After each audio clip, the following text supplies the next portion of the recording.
fact is, since everybody knows that AB wants out, I don't know what the asking price or the getting price, the selling price is going to be on Antonio Brown.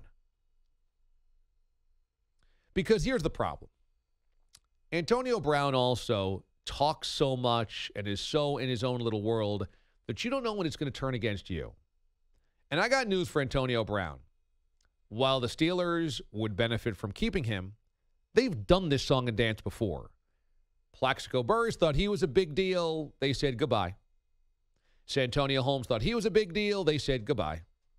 Mike Wallace thought that he was a big deal. They said goodbye. Martavis Bryant thought that he was a good deal. They said goodbye. Emmanuel Sanders thought that he was a big deal. They said goodbye. The Pittsburgh Steelers have gone through the dominoes of good wide receivers time and time and time and time again. And they keep coming up with the next one. And guess who was the team MVP this year? Juju Smith-Schuster, the next wide receiver. They might not be very good at drafting defensive players. They might have struck out a number of defensive draft picks. But the one thing they keep getting right is wide receivers. Antonio Brown's going to force his way out of town and then play for a team and never be relevant again. You watch. He's going to be the next DeSean Jackson. DeSean Jackson wanted out. He wanted to be paid more. He wanted more love. He wanted this, wanted that. And then he ended up on losing football teams and was never relevant again. He's the new DeSean Jackson. You watch. Go ahead.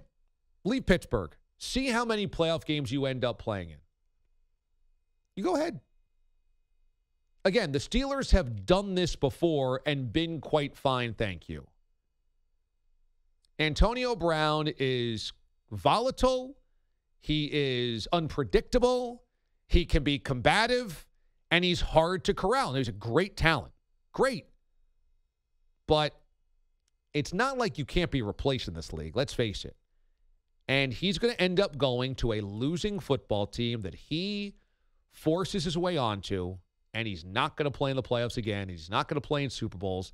And then it's going to be like DeSean Jackson. Whatever happened to that guy?